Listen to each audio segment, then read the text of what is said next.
3 years have passed since Adol rescued East from the clutches of evil. Adol, with his faithful companion Dogi, wanders from country to country. They happen to hear a rumor which leads them to Dogi's birthplace. Strange things had happened in Kenai. Fields were dying and becoming barren. Strange creatures hunted the people under the cloak of the dark night.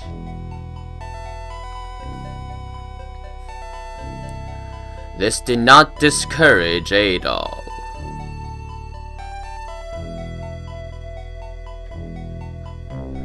And he immediately plunged into this new adventure.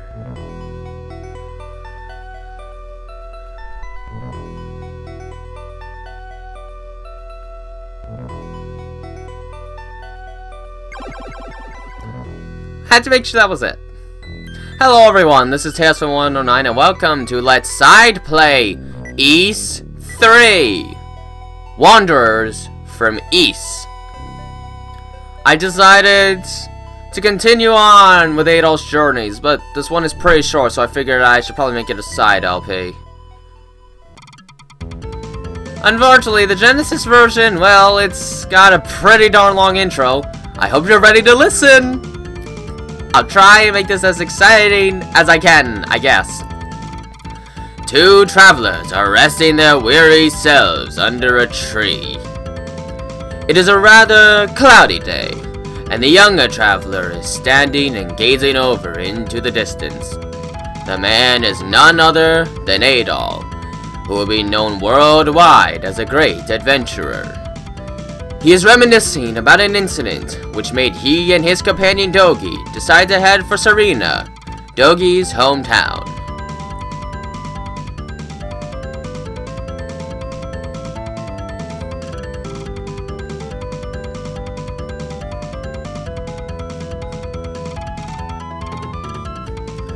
Three months ago, when merchants of caravans stopped at the town where Adol and Dogi were visiting, there were 6 merchants who looked tired and were grumbling about some mysterious incidents which had taken place in the Kenai region. That night, Dogi told Adol that the town of Sarina in Kenai was his home and it had been 10 years since he left.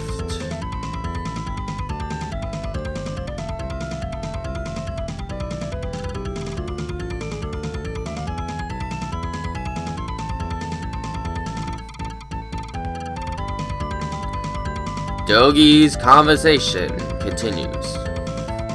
Sarina's just over there. I've been to many towns in my life, but I haven't seen any better towns than Sarina. The people of the town are wonderful.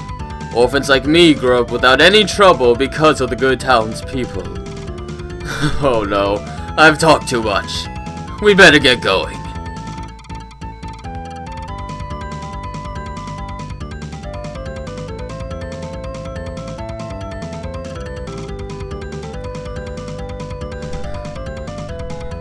In the woods on their way to Sarina, they came to a scene where a man was fighting off a mountain lion.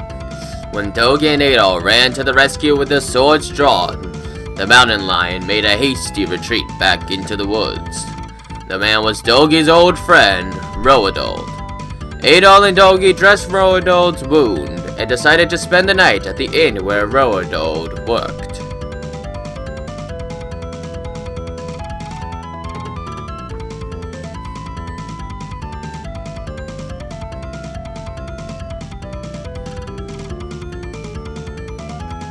After Dogi took care of Roadold's wound, they reminisced about the good old days. You've been to many places, said Roadold. When you return to Sarina, everybody will be glad to see you.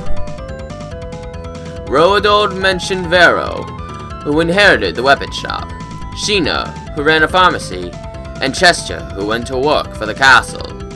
They were all Dogi's old friends. Do you remember Elena? Asked Roadold. Oh, you'll be surprised to see her. because she has grown to be a beautiful young lady. Adol and Dogi left the inn very early in the morning.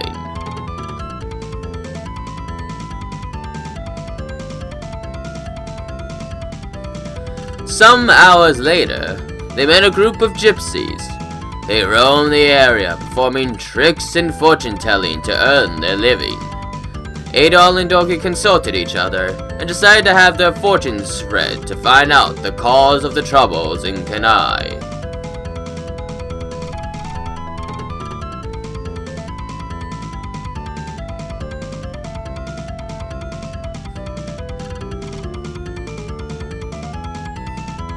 The fortune teller was a lovely young woman with long flowing black hair. After she took the money, she focused on a crystal ball on the table. A black spot appeared in the center of the clear, shining crystal sphere. The fortune teller's face turned white as if she saw something in the crystal ball. The black spot kept growing.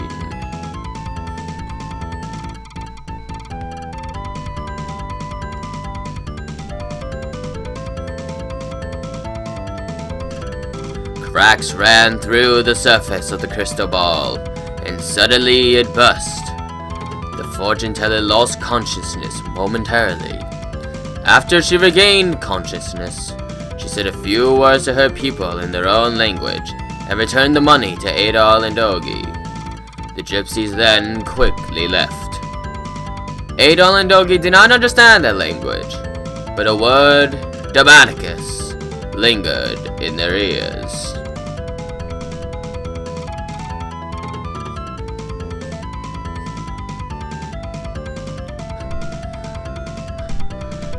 Shortly after they parted from the gypsies, a lovely view of a town came into sight. The town was surrounded by trees and a river ran through the trees. Adol, isn't that a beautiful town? Adol thought that it was a beautiful sight, yet he had a premonition. It was not just a passing feeling. The feeling grew as the time passed and became more clear. He felt an awesome sensation oozing through the ground, that something was waiting for him. Now, Adol, it is just around the corner. Let's go, Adol! Dogi started to walk faster toward the town. Adol followed Dogi, trying to chase the feeling away. This long intro was only in this version. The PC-88 version just had the thing from the title, and it started here. Hi, Jedi! It's been a long time. It's me, Dogi. I left town 10 years ago. Dogi? It's you! You were a little brat then. Look at you now, you look great! I brought my friend. Adol, what are you doing? Come over here, Adol! So this is your hometown? Jedi, I would like to introduce you to my friend Adol. For the last 2 years, we have been traveling together. We have decided to visit because we have heard a strange story about this town. What's happening here, Jedi? We have some strange monsters roaming around this area. We've been having bad crops for the last few years. Well, we don't know what's happening ourselves. Now that you're home, the townsfolk will be happy. Come and meet them. Adol, let's go.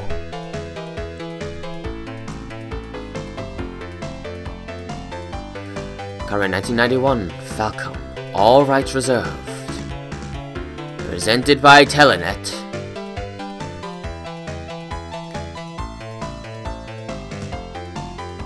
East 3.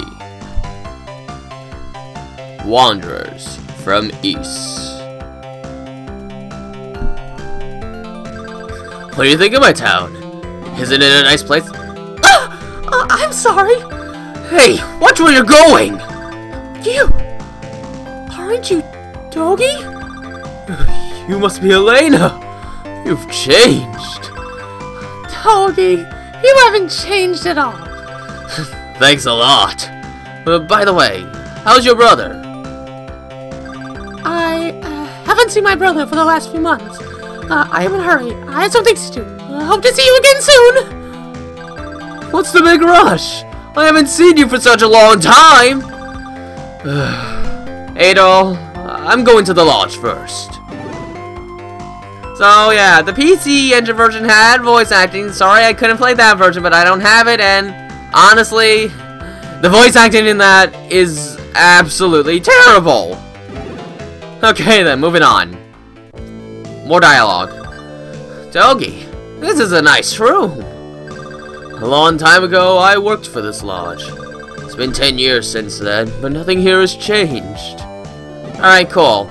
We talked to him. Awesome.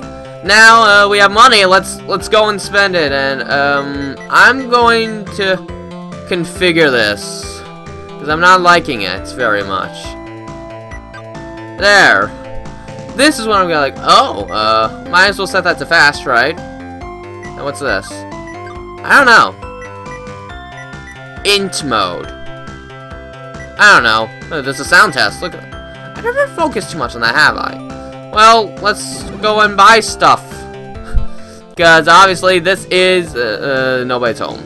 This is an action RPG. We need to get equipment as soon as possible.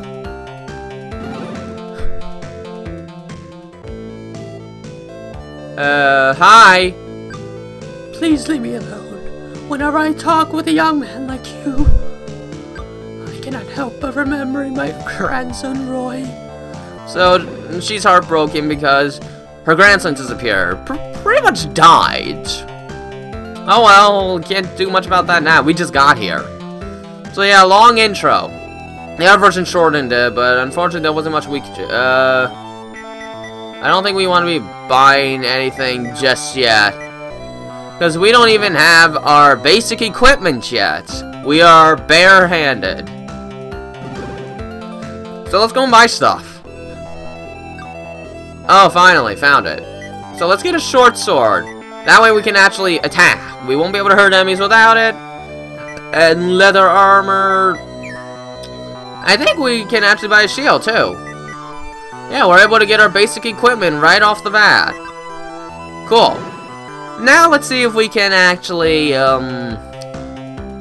buy something from the item shop. I don't think we can, but you never know. Let's buy an Arb. They spelled herb wrong. Arb. Alright, there. We had enough to buy everything we really need. Basic equipment and a healing item. So let's equip our stuff, shall we? Wrong place. Equipment. There we go. Now we have our basic stuff. And let's take a look at our statuses. We are pretty weak, but it'll manage for now. What has happened? I heard that Tigre Mine was attacked by a monster. Some miners came out to let us know. They attacked us without warning. Mayor Grady is still in there. We have to go and help him right away. Otherwise, it might be too late for him. Who are you? Mayor Grady's still in the mine? I will go to help him. Oh, great. I wish you luck. Harvey is in there now with Grady. We don't know where they could be. So that sound means we have our next mission. So let us go ahead.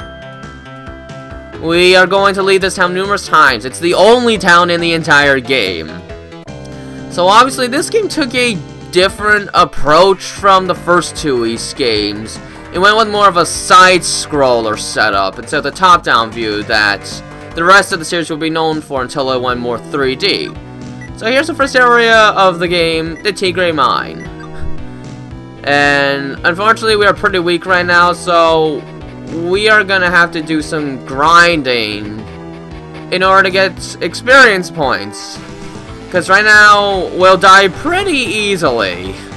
We're gonna need 300 experience points to get to the next level, and fortunately the PC Engine version did fix this, but the rest of the versions of this game do suffer from a bit of level grinding. I mean, the second game suffered from it too, so not much that can be done. Once again, you can only heal when you're outside. Unfortunately, outside only counts as like 3% of this entire game.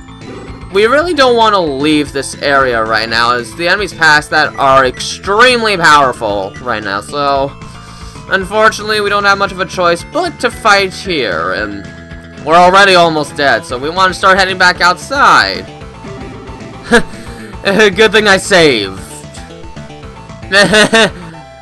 Oh boy. Alright. Load up the last save. So the beginning of the game is going to be a little slow. We went through all of that opening stuff, which took about a good 10 minutes. And now we have to grind. But still, even though I have a Super Nintendo, I decided to get this version over the Super Nintendo one. This one just seemed a lot better, and as far as I know, it's got better hitbox detection. And the music is definitely much better. It's far more at home with the original PC-88 soundtrack, mostly because the Genesis actually uses a similar sound chip from the original system it was on, the PC-88. It used some kind of a Yamaha sound chip, although this one was a bit of a stronger sound chip, so it's a bit of a stronger soundtrack, but still, this is very close to how the original sounded.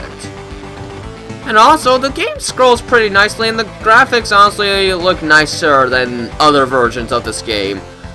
So, now I'm gonna go in and heal. Thankfully, you heal very fast when outside, but again, the entrance to an area is the only place that you can heal, of course, Town Sarina included. So let's go and kill some monsters. Might as well just stay here. It's a good place to grind up for the start of the game. I'm sorry you have to watch grinding, but there really isn't much else to do right now. But just kill these monsters. We're getting 20 experience points apiece. These guys are good for experience points, so we can duck and such. And this time we actually have to use the sword button to kill monsters. Now, I suppose this wasn't very popular with fans of the first two games, because right after this, they went back to the original setup. I mean, it's still a fun game, but unfortunately, this also kind of de-emphasizes exploration, as the level design tends to be a lot more linear this time around than it was in the first two games, which really encouraged exploration. For this, there's only a couple different passageways, and for the most part, you're just kind of taking care of the enemies that are along the way. There isn't much else to it.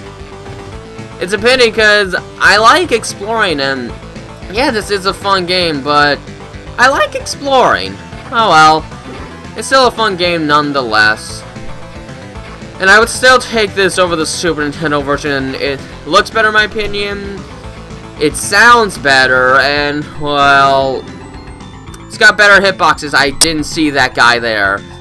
Unfortunately, all versions of the game suffer from what I call foreground. I don't like foreground at all. I don't know why it has... Oh, I had so many experience points. Why didn't I save? One thing that's in common with this game compared to the others, you still have to save often, so as not to lose your progress. Like, every time I come out here, I should be saving. You can pretty much save anytime in this game except during a boss fight, and this game's got plenty of boss fights. Plenty. Alright, let's fight some more monsters. There we go. So yeah, the first part of the game tends to be a bit slow. There's another part of the game that's really slow, but then the rest of the game, like if you're fighting monsters, you'll probably be fine. And yeah, I know I didn't save. I'm probably gonna pay for it later. I hope not. Come here, monster. There we go. I at least want to get my first level up in this video. Kind of just show that off. I'll try not to show too much of the grinding, because obviously that might get a little boring. It adds a little more to the game, but you could still beat this game in about 2 to 3 hours or so. It's not a very long game at all, and oof. Let me save here. I'm close. I can survive. There. There we go, I survived. Here we go. A bit of a slow start, but hey, what's any RPG without a bit of a slow start, right? Well, it's just to be expected, honestly. Action RPG is still an RPG nonetheless. Even if it is more of a fast-paced fighting style, you still have to grind to get stronger. This game doesn't have that many levels. You only go up to level 12. But unlike East 1, it will take a bit of more time to actually get to the max level. But unlike East 2, you most certainly will get there after a time. Oh, he's as fast as me. Oh gosh. Didn't want that to happen. It's probably going to be some monsters that respawn for gains of... Yep. Get out of there! I'm almost dead. Little more. I just want to show off East games because they're fun and rather obscure, but they are a fun... what's the word? Franchise, series, whatever. I just want more people to know about it because they are really fun games. They really are. Anyways, almost there. 2 more enemies will get me to the next level. So let me take a look at my statuses. 20, 25. And now I'm at 30, 35. So yeah, your statuses jump a pretty decent amount when you level up in this game. And these guys shouldn't be a problem anymore. Well, they can still hurt a little, but we can manage now. But that'll be it for now. We'll explore the Tigre mines in the next video, and I'll probably grind a little bit off screen just so that I don't have to do it later. I don't know. I might not even have to grind that much between now and the next area. So, yeah. We'll go through these mines in the next video of this game. Until then, this has been Tales 109. Have a nice day.